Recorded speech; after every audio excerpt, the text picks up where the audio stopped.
ተሰቀለ ስንል እንደው እንደ ቀላል ነገር ልናይ አይገባም። በእግረ ሕሊና በቀጥታ ወደ ቀራንዮ ድንጋይ እዚህ ቦታ ከጥላቻ ይወጥቱታል። እሱ በፍቅር ይከተላቸዋል።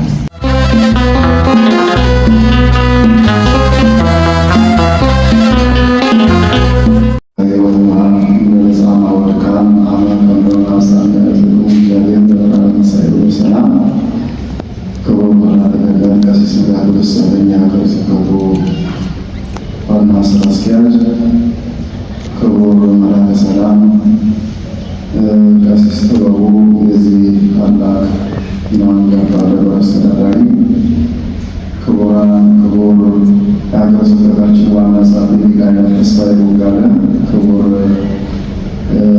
መጋቤ ሐዲስ አባ ዕዝራ የሀገረ ስብከቱ የሰንበት ትምህርት ቤት ክፍል ኃላፊ፣ የተከበራችሁ ሊቃውንተ ቤተ ክርስቲያን እንዲሁም አባቶች፣ እናቶች፣ ወንድሞችና እህቶች በውስጥና በውጭ ሆናችሁ ድምፅ የሚሰማችሁ ሁሉ በቸሩ አምላካችን በእግዚአብሔር በክርስቶስ ፍጹም የሆነ ሰላምታ ቃል እንደምን ቆያችሁ?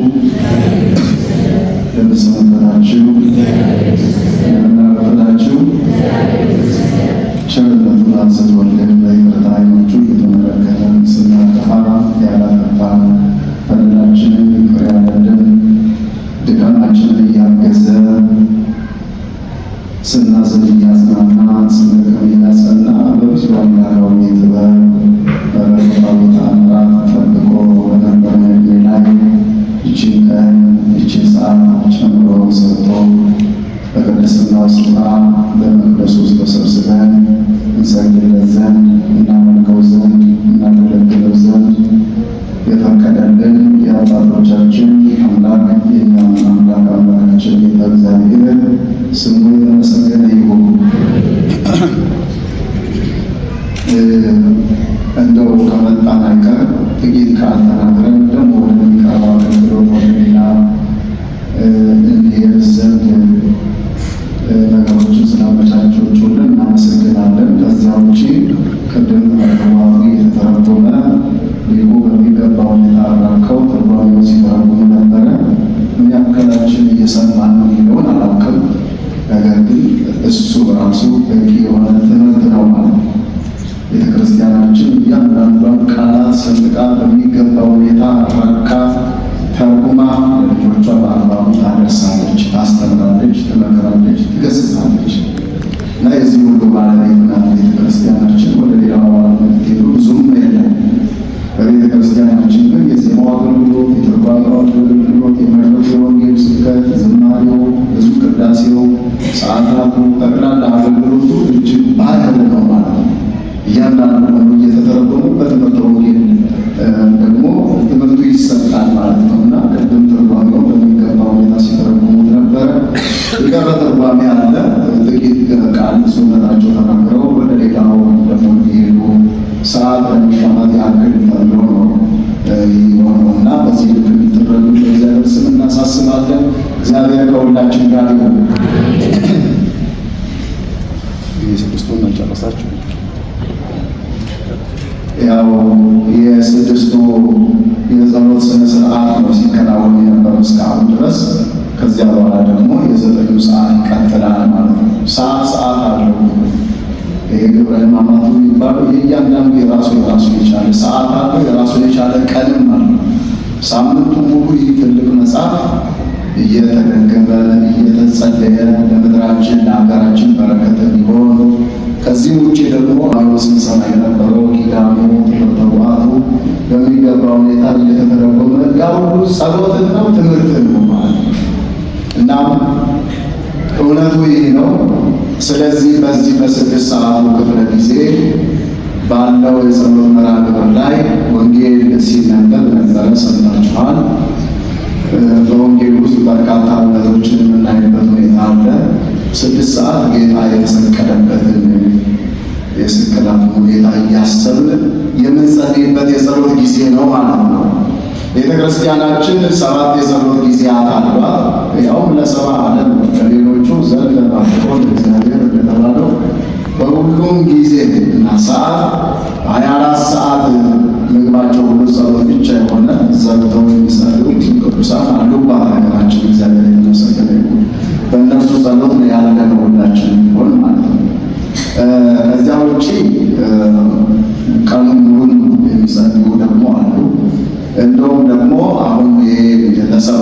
የተሰጠው 7 የጸሎት ጊዜ ነው። በሰባቱ የጸሎት ጊዜ በጣም ረጃጅም ጸሎት ግዴታ መጸለይ ያለባችሁ አልተባለም። ብቻ ሰዓቱ ግን የተመደበው ለጸሎት የተመደበ ጊዜ ስለሆነ የቻለን ብቻ ሳይሆን ችለን ልንጸልይ እንደሚገባ ነው የሚያሳየው። መናገሮቻችን እያደረግን ነው፣ ራሴን ጨምሮ ተወቃሾች ነን ማለት ነው። እና ጠዋት የሰው ልጅ ከእንቅልፉ ሲነሳ ፈጣሪውን ያመሰግናል። ይህን ሌሊት በሰላም ያሳደርከኝ፣ ሌሊቱ እንዴት እንዳለፈ እኔ አላውቀውም፣ አንተ ግን ታውቃለህ። ትናንት ራት በልቼ ግን ታለቤ አልጋ ላይ መውጣቴን ነው የማውቀው። አሁን ጠዋት ደግሞ ይሁን ነጋ፣ እንዴት እንዳነጋሁ እንዴት እንዳሳደርከኝ የምታውቀው አንተ ብቻ ነህና ይህን ስላደረግልኝ አመሰግናለሁ ብለን በጠዋቱ ጊዜ ላይ እንጸልያለን። አንድ ሌላው በጠዋቱ ጊዜ አዳም የተፈጠረበት ሰዓት ነው። ድንጋይ በሆነ መፈጠርም ነበረ። እኛ ግን ከሁሉም ፍጥረታት ለይቶ በልዩ ክብር በአርአያውና በምሳሌው ሰው አርፎ የፈጠረበት ሰዓት ስለሆነ ያ ከክብረን የተፈጠርንባትን ሰዓት እያስብንም ፈጣሪያችንን የምናመሰግንበት የምስጋና ሰዓት ነው ማለት ነው። በሌላ በኩል ደግሞ ለወቀሳ ለፍርድ በጲላጦስ አደባባይ ፊት በጲላጦስ ፊት ጌታ የቆመባት ያችን ሰዓት ደግሞ እያሰብ የሚጸልይበት የጸሎት ጊዜ የትኛው? የጠዋቱ ማለት ነው። 3 ሰዓት ላይ ደግሞ እንጸልያለን። 3 ሰዓት ያው 120 ቤተሰብ 72ቱ አርድእት 12ቱ ደቀ መዛሙርትና 36ቱ ቅዱሳን አንስት ለጸሎት ተሰብስቦ ባሉበት ሰዓት ጸጋ መንፈስ ቅዱስን የተቀበሉበት ሰዓት ነው። ሌላው እመቤታችን ቅድስት ድንግል ማርያም የምስራታዊ መልአክ የቅዱስ ገብርኤልን ከሰማይ ይዞ የመጣውን ቃል የምስራች ቃል የሰማችበት ነው። ሌላው ጌታ ከጲላጦስ አደባባይ እስከ ጎልጎታ ድረስ ከሊጦስትራ እስከ ቀራንዮ ድረስ ያደረገውን ያንን የመከራ ጉዞ እያሰብን የሚጸልይበት ጊዜ ነው። የ3ቱ ሰዓት። የ6ቱ ሰዓት ደግሞ ጌታ የተሰቀለበትን ሰዓት እያሰብን እንጸልያለን። እያንዳንዳቸው የራሳቸው የሆነ መሰረታዊ ታሪክ አላቸው። በዚያ ላይ ተመስርተን እንጸልየው ማለት ነው። ያው 9 ሰዓት ደግሞ ነፍሱ ከሥጋ የተለየችበትን ሰዓት እያሰብን እንጸልያለን። ማታም ደግሞ ቀኑን እንደባረክልን ብለን ሌሊትም ደግሞ እንደዚሁ ቅዱስ ዳዊት እንደተናገረው ሌሊትም ተነስተን መንፈቀ ሌሊት እነሳ ይላል። ሌላ ምን ጉዳይ ነው? ፈጣሪውን ሊያመሰግን ነው ዳዊት እኩለ ሌሊት የሚነሳው። በዚያም እኩለ ሌሊት ላይ ደግሞ የጸሎት ጊዜያት አሉ። የጸሎቱ ጊዜያት መቁጠር ብቻ ሳይሆን በልብ ንጽሕና ሆነ ፈጣሪያችንን ለምነን የልመናችንን ውጤቱን በረከት ሆኖ እንድናገኘው የእሱ የእግዚአብሔር አምላካችን ቅዱስ ፈቃዱ ይደረግልን። በዚህ በ6 ሰዓት ጌታ ተሰቀለ። ተሰቀለ ስንል እንደው እንደ ቀላል ነገር ልናይ አይገባም። በእግረ ሕሊና በቀጥታ ወደ ቀራንዮ ልንሄድ ይገባል። እዚሁ ጋር ተቀምጠን በእግረ ሕሊናችን ወደ ቀራንዮ ልንሄድ ይገባል። ብዙ መከራና እንግልት ነው። እስከ ቀራንዮ ድረስ እንኳን ያለው መከራ እንዲህ በቃላት የሚገለጥ አልነበረም። ጴጥሮስም ማነው እነ ጲላጦስም ጨክነው ፈርደዋል። በቃ ፍርድ አዛብተዋል። ፍርድ ተዛብተዋል። ንጹሕ ደም ተላልፎ ተሰጥቷል። ማነው ጴጥሮስ ማነው ጲላጦስ ራሱ ምን ነበር ያለው? እኔም ለሞት የሚያበቃ በደል አላገኘሁበትም አለ። የተወደዳቸው እግዚአብሔር ቤተሰብ እውነቱ ይሄው ምንም ለሞት የሚያበቃ በደል አላገኘሁበትም አለ። እዚሁ ጋር ቢያበቃ ጲላጦስ በጣም ነው እጁን ታጠበ። ከዛ በኋላ ገረፈው እሱ ራሱ። በዚሁ ቢበቃ ደግሞ ጥሩ ነበር። አሳልፎ ደግሞ ሰጣቸው እንዲሰቅሉት ማለት ነው። እና ለሞት የሚያበቃ ፍርድ ከሌለበት ፈራጅ እሱ ነው። የፍርድ ወንበር ላይ ተቀምጧል። እውነትን መፍረድ ነበረበት። ነገር ግን ያው የሕዝቡ ጩኸት እጅግ በጣም ከባድ ስለነበረ ያንን ስለፈራ ትንሽ ወንበሬ ላይም ትንሽ ቀን መሰንበት አለብኝ ብሎ ይመስለኛል። እችም ክፉ ነው። ምድራዊ ዝና፣ ምድራዊ ስልጣን፣ ምድራዊ ወንበር፣ ምድራዊ ጥቅም በጣም አስቸጋሪ ነው። ከእውነት እየለየን ያለ ይሄ ትውልዱ ከእውነት ተለይቶ በጉቦ በምን እየሆነ እንደው ቤተ ክርስቲያኑ ሁሉ የተበላሸበት በዚህ ጉዳይ ከእውነት ጋር የለም። ሰው ልቡ ሸብቷል። ከሐሰት ጋር ነው ተሰልፎ ያለ። ሐሰት ለጊዜው ግርግሩ፣ ጋጋታው፣ ጠቅላላ ነገሩ ወደዛ የተቀለለ ይመስላል። እውነት ግን ስትነሳ ምናልባት ዓርብ ተቀብራ ቅዳሜ ውላት አድር ይሆናል። እሑድ ተነሳለች። እሑድ ትንሣኤዋን ታከብራለች። እውነት ተቀብራ ትቀር። ለማንኛውም ለሞት የሚያበቃ ፍርድ ከሌለበት እንዲፈርድ እሱ ጋር ካመጡ ፈራጁ እሱ ከሆነ እውነትን ቀና ነገርን መፍረድ ነበረበት። ገረፈው፣ ደግሞ አሳልፎ ሰጣቸው። በዚያ ወቅት አንድ ሰው ከተገረፈ አይሰቀልም። የሚሰቀል ከሆነ ደግሞ መገረፍ አልነበረ። ጌታ ግን ተገረፈ፣ ተሰቀለ። ይሄ ሁሉ የሆነው በእኛ ስለ እያንዳንዳችን ይሁን ሆነ። የተገረፈው ግርፋትስ እኮ ለቁጥር እስኪያዳግት ድረስ እኮ ገርፎ ቁጥሩን እየቆጠሩ የሆነ ቦታ ደርሶ ጠፋ። ምን አለባቸው እነሱ? ስጋው አልቆ አጥንቱ እስኪታይ ድረስ እየተገረፈ ያለው እሱ በጭካኔ ነበር ሲገርፉት ነበር። አንዳንድ ሰው እኮ ሽፍታ ምንም እኮ ኪስ አውላጤ ርኅራኄ እንኳን እንደው በያዘው ጩቤ ሰንጥቆ ልግደለው ሳይ ገንዘቡን ብቻ ቀምቶ የሚሄድ ርኅራኄ ያለው እንኳን። እነዚህ ርኅራኄ የሚባል ነገር የሌለባቸው ሰው ሆኖ ተፈጥረው አውሬ የሆኑ ሰዎች አስተሳሰባቸው አውሬ እኮ ይራራሉ። ወንዶች አውሬ ራሱ እኮ ይራራሉ። እኔ አንማል እነዚህ የዱር አራዊቶችን አንዳንድ ጊዜ በቴሌቪዥን በምን ሲመጡ አለ አንበሳ ሊገድልና ግልገሏን ካገኘ እሷን ይተዋል። በአውሬ ዘንድ እንኳን ይሄን ያክል ርኅራኄ ያለ ማለት እየወለደች እያለች ሚዳቋ ወይም የሆነች እንስሳ እየወለደች እያለች በዚያ ስታየው ደንግጣ ስትሄድ ያንን አራስ ወይም ደግሞ የተወለደውን ሕፃን ሲያይ ግልገል ሲያይ እሱ ሳይነካው ወይም እናቲቱ ይፈልጋል።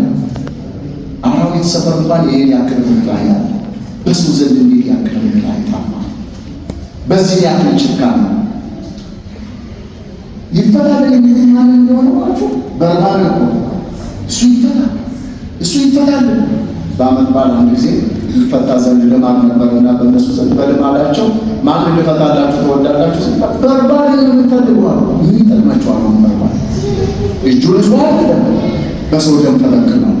የሰውን ገንዘብ የሰውን ላብ ሲጋጥፍ የነበረ እጁ በብዙ ኃጢአት በክቷል። እጁ የክርስቶስ እጁ በረከትን የሚቸር በረከትን የሚሰጥ ሲሰጥ ቆጥሮ ሳይሆን አብሶ የሚሰጥ አዳምን የፈጠሩ እጆች የሰው ልጅ የሰራ እጅ ነው። እጆቹ ንጹሐ ባህሪ ነው፣ ኃጢአት የለበትም። እሱ ይሰቀል። በርባንን ግን እሱ ይፈታል። ምርጫችን እንኳን ምን እንደሆነ እንኳን ነው ምን መምረጥ እንዳለብን እንኳን ለጌተን የምናውቅ አይመስለኝም። እስከ አሁን ድረስ እስካሁን ሰዓት ድረስ ምርጫችን በእውነት የሚጠቅመን ነገር ነው እየመረጥን ያለ ነው። ለነፍሳችን ለስጋችን የሚጠቅመን ነገር ነው እየመረጥን ያለ ነው። እንደ ስጋ እንኳን እናስብስ። እንደ ስጋ የሚበላው ምግብ ትንሽ ሰውነት ይሆናል። ከነሱ ያለው በመጠን በሲጋራ መጫ የገዛ ሰው ውስጡ እየወደ ሳምባው ይቃጠላል ሲባል ተባለ በሰማይ ቤት ሄደች እያለ በገዛ ራሱ የሚያፌዝ እንደ ሰማይ ቤት ሲኖር ሳምባ ተፈራው። በዚህ ልክ በራሳችን እያፌዝን ያለ ሰው ምን መምረጥ እንኳን እንዳለብን ማናውቅ የገዛ ነፍሳችንን እየበደልን እየኮነንን ያለ ነፍሳችንን ለስቃይ እየጋበዝን ያለን ሰዎች እና ምርጫችንን እንኳን ለጌታ ያላወቅን አዋቂዎች ነን የምንል ነገር ግን የእውቀት አጠገቡ እንኳን ያልደረስን በድንቁርና ባህር ውስጥ እየዋኘን ያለ አዋቂዎች ነን እያል ራሳችን ያለን እኮ ብዙ ነው። እግዚአብሔር መልካም አይምሮ አስተዋይ ልቡና ለሁላችን ይስጠን። ስለዚህ በርባን ይፈታል ነው። በርባን እኮ ከተፈታ ወደ ኪስ አውላቂነት ነው የሚመለሰው፣ ወደ ደም አሳሽነት፣ ወደ ነፍስ ገዳይነት ነው የሚመለሰው፣ ወደ ውንብድናው ነው የሚመለሰው። አረፍ ያለው ሰው ሁሉ ደግሞ ወደ ስቃይ ነው የሚገባው። ይሄ ይፈታል።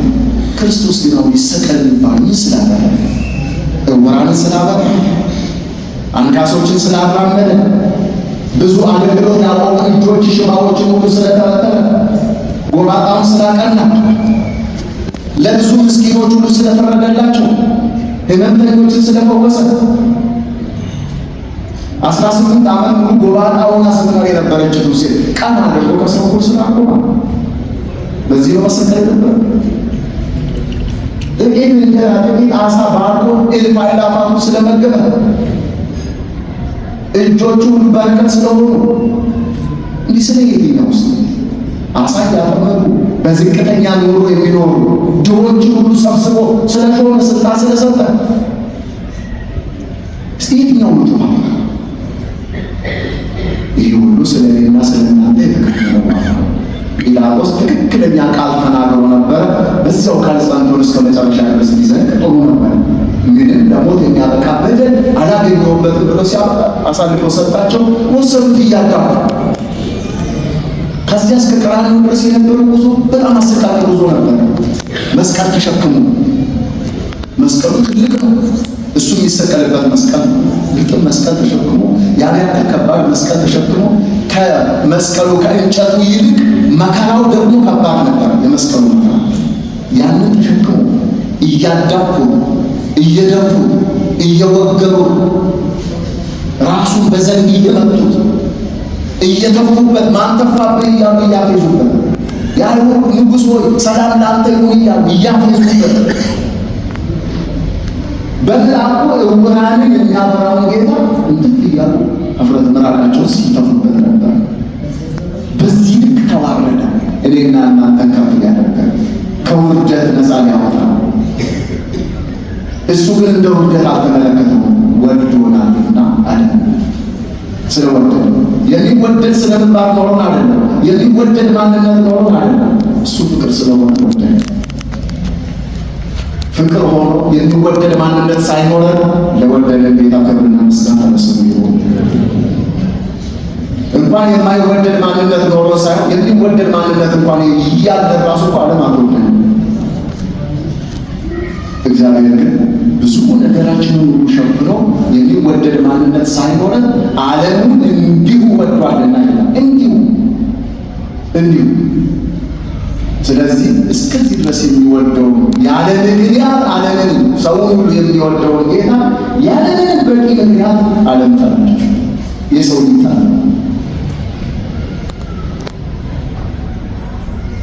ሱራፌል፣ ኪሩቤል፣ መላእክት ጠቅላላ እየተንቀጠቀጡ ከፊቱ የሚሰግዱለትን እርሱ የአይሁድ ንጉሥ ሆይ ሰላም ላንተ ይሁን እያሉ ያፌዙበት ነበር። በእውር በብራቆ ዕውራንን የሚያበራውን ጌታ እንትን እያሉ ሲተፉበት ነበር። እሱ በርኅራኄ ይመለከታቸዋል። እነሱ ግን ያለምንም ርኅራኄ ሥጋው አልቆ አጥንቱ እስኪታይ ድረስ እየገረፉ ሲያቆስሉ ነበር። የሰዎችን ቁስል የሚያክመውን የሚፈውሰውን ጌታ ያቆሰሉ። ይህ ሁሉ ጅራፍ ሲያርፍበት ለኔና ለእናንተ እሱ አምላክ ነው። ከድንግል ማርያም በለበሰው ሥጋ ይህን ሁሉ መከራ ስለ እኔና ስለ እናንተ በዚህ ልክ ከወደደ በዚህ ልክ የወደደንን ጌታ እስካሁን ከወደድንበት ፍቅር በላይ ልንወደው ይገባል። አውቃለሁ ሳምንቱን ሙሉ በተለይ የቤተ መቅደሱ አገልግሎት ላይ ያላችሁ ጥቂት ምዕመናን ደግሞ አሁን እንኳን ዛሬ በርከት ብላችኋል። ብዙዎቻችሁ መጥታችሁ እዚህ በሚመች በማይመች ሁኔታ አፈር ላይ የተቀመጣችሁ እየሰገዳችሁ ጉልበታችሁ እስኪንቀጠቀጥ ድረስ እየሰገዳችሁ ነው ያላችሁ። ግን ከውለታው አንጻር ሲታይ እኮ ምንም ዋጋ አይደለም። ይሄንና እናንተ እያደረግን ያለነው ከዋጋ የሚቆጠር ውለታውን የሚመልስ አይደለም።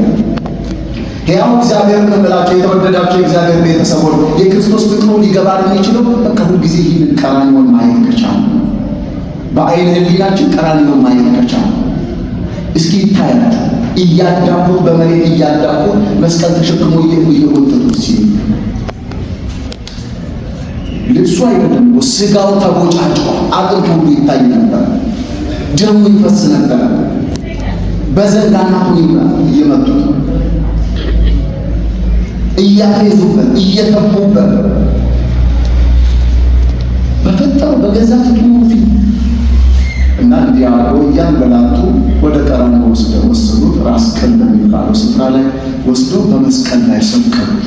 በዚያ ጊዜ በዚያ ዘመን ከዚያ በፊት በእንጨት ላይ የተሰቀለው ሁሉ የተረገመ ነው ይባል ነበር። እርግማናችንን ሁሉ ወስዶ ጠቅልሎ በመስቀል ላይ ተሰቀለ። እኔና እናንተ ነፃ አደረገ። መክፈል የነበረብንን ውድ ዋጋ ከፍሎ እኔና እናንተ ነፃ አደረገ።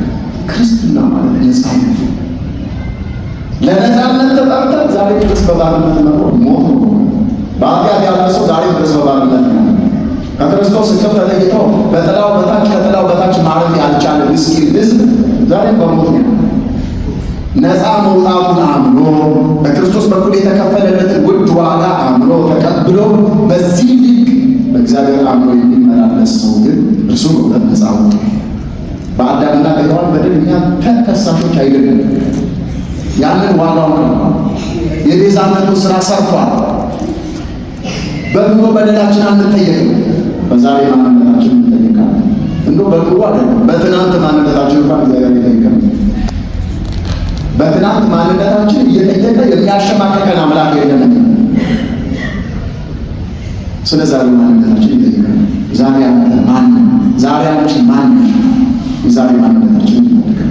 የዛሬ ማንነታችን የተለወጠ የተስተካከለ፣ በወንጌል የተስተካከለ፣ በወንጌል ታሽቶ የተፈወሰ ማንነት ሊኖር ይገባል። እየሰማችሁ ነው? እግዚአብሔር ከሁላችን ጋር ነው። አዲስ ነገር የተናገርኩት ነገር እስካሁን ድረስ ሲነበብ የነበረው ነገር ነው ስለላችሁ የነበረው እና ጌታ በዚህ ልክ መከራ ሲቀበልልን ነበረ። እሱ በፍቅር እነሱ በጥላቻ ይወትቱታል፣ እሱ በፍቅር ይከተላቸዋል። እሱ በርኅራኄ ያያቸዋል፣ እነሱ ያለ ርኅራኄ ያለ ገደብ ሲገድሉት ነበር። ያ የቤተ መቅደስ አገልጋዮች ሊቃነ ካህናት በወቅቱ የነበሩ የመቅደስ ሹማምንት ናቸው። አሁን ለእነሱ ከበርባሪ ክርስቶስ አይሻላቸውም ነበር? በርባናው ምን ሊጠቅማቸው በቤተ መቅደስ ውስጥ? በርባናው ምን ሊያደርግላቸው? ካገኘ የቤተ መቅደሱን ዕቃ እኮ አግበስብሶ ይዞ እንደሚሄድ እርግጠኛ ነው። ከሰማኑ ከታሪክ ማንሳት እንደዚህ ያለ ወንጀለኛ ሰው ተለቆ ተፈታባት በአገሪቱ ውስጥ የገዛ ሰላሟን አስታሰቀለች። ሰው ሁሉ ከኃጢአት እስራት የሚፈታውን ጌታ ዮሐንስ አሳው ሰው ሁሉ እኮ በኃጢአት እስራት ነበር፣ በኃጢአት ገመድ ተጠምዶ ነበር። ሁሉንም ከኃጢአት እስራት ፈታ። እንዲህ አድርጎ ከኃጢአት እስራት የሚፈታው እኔ ኃጢአትሽን ይቅር ብዬሻለሁ፣ ኃጢአትህን ይቅር ብዬሃለሁ፣ ዳግም ኃጢአት አትስራ፣ ዳግም ዘያት ይርከብ፣ ከዚህ በላይ ክፉ ነገር እንዳያገኝህ አሁን ሂድ በሰላም እያለ ሰው ሁሉ በሰላም የሚሸኘው ጌታ እንዲህ ያደረገ በቀረም በ9 ሰዓት ደግሞ ራሱን የቻለ ታሪክ አለው። እዛም ላይ ደግሞ ነፍሱን አሳልፎ የሰጠበት ነው። ብቻ በመስቀል ላይ ሆኖ ደግሞ ብዙ ነገር አለ። ተጠማሁ እያለ ውሃ ሲለምናቸው መራራ መንፈስ ያለበት ነበር። የሰው ልጆችን ሕይወት የሚያጣፍጠውን ጌታ ዓለማችን መራራ ነገር አለባቸው። በተነጊኔ ረቂቅ ዘአቅሮ ለማይ ረቂቅ በሆነው በጉም በደመና ውሃን ከውቅያኖስ ቋጥሮ ወደ ሰማይ ከፍ አድርጎ አበይ ፈቀደ መካን በሚፈለግበት በሚሻበት ስፍራ ሁሉ ዝናቡን እያዘነበ ምድርን የሚያረሰርሰው አራዊትን ሁሉ የሚመግበውን የምንጩን ባለቤት የውሃውን ባለቤት ውሃ ጠጣም ሲላቸው ምድራቸው ማለከለችው። የሰው ልጅ ጭካኔ ተመልክቶ በዛሬው ዕለት ይገርማቸዋል። በእግዚአብሔር በኩል የተደረገው የመጨረሻ የፍቅር ጥግ፣ በሰው ልጆች በኩል ደግሞ የተከናወነው የመጨረሻ የጭካኔ ጥግ የምናይበት ታላቅ ቀን። የሰው ልጅ ነገር ከተመቻቸን ከዚህ በላይ ያደርጋል ማለት ነው። ይሁዳ ገንዘቡን ከተቀበለ በኋላ ምቹ ጊዜ ይፈልግ ነበር። ምቹ ጊዜ ይሁን የተመቻቸ ነገር ይፈልጋል። የተመቻቸ ነገር ካገኘ የገዛ ፈጣሪውን ከመሸጥ ወደኋላ ነው። ከመሸጥ አይደለም፣ ከመስቀል ከመግደል ወደኋላ ነው። የገዛ ፈጣሪው ላይ ሰው ተመቻቸልኝ ብሎ ይህን ማድረግ ከቻለ እርጥቡን እንደዚህ ካደረገ ደረቁን ቢያገኝ ማን ያደርጉ መጽሐፍ እና ምድራችን ይህን ጉድ አስተናግዳለች። ይህን ጉድ አስተናግዱ ማለት ግን ወዶ ያደረገው ስለ እኔና ስለ እናንተ ፍቅር ነው ያደረገው። በእንተ ፍቅር ወደ ዓለም መጣቱ ስለ ሰው ልጆች ፍቅር ነው። ዋርታ እግሬ ነው ፍኖተ ሰላም፣ እግሮቻችን ወደ ሰላም መንገድ ሊያቀኑ የቻሉት ሰላም የሆነውን የወንጌሉን ቃል መስማት የቻልነው የምስራች ቃል የተሰበከልን የክርስቶስን ሞት ድል አድርጎ መነሳት የተሰበከልን በክርስቶስ ወዲህ አሁን በብሉይ ኪዳኑ ኃጢአት በአዳምና በሔዋን በበደሉት በደል ዛሬ ተወቃሾች አይደለም። እኛ ከዛ ነፃ ወጥተናል። ከዚያ ክርስቶስ አድኖናል። ዛሬ እናንተ በግላችን ለምትሰሩ ኃጢአት ምናልባትም ደግሞ እርሱ ባለማመናችን ደግሞ እዛው አዳምና ሔዋን በደል ውስጥ ደግሞ ነው። እርሱን ስናምን ግን እርሱን አምነን ስንቀበል በእሱ እምነት ስንኖር ከጥላው በታች ስናድር በእቅፉ ውስጥ ስንሰበሰብ እንደ ሕጉ እንደ ትእዛዙ ስንመኖር ከቻልን ግን ያለና ያው ነገር ለእናንተ ላይ ምንም ስልጣን የለም። ከአዳም ጀምሮ እስከ ሙሴ ድረስ ሞት የሰለጠነ ከአዳም ጀምሮ ሙሴ እስከሰራው ሕገ ኦሪት ድረስ ማለት ነው። በአዲስ ኪዳንማ ያ ሞት ስልጣን ነው። አሁን ሞት በሞት ተውጧል። እንግዲህ የትንሣኤውን በዕለተ ትንሣኤውን የምንማረው በአጭሩ እስከዚህ ሰዓት ከኛ ጋር ሆኖ የመከረን አምላካችን እግዚአብሔር ስሙ የተመሰገነ ይሁን። በሰማነው ቃል እንድንኖርበት የእሱ መልካም ፈቃድ ይደረግ። ይህን ያክል ውለታ የዋለልን ነፍሱን አሳልፎ እስከ መስጠት ድረስ የወደደን ጌታ የቀረችዋን ጊዜ በሰላም በፍቅር ያስፈጽመን። እንበለ ደዌ ወሕማም እንበለ ጻማ ወድካም አመ ተምሮ ያሳለ ያስይኩ እግዚአብሔር ክብራን ተንሳይኩ በሰላም አቡነ ዘበሰማያት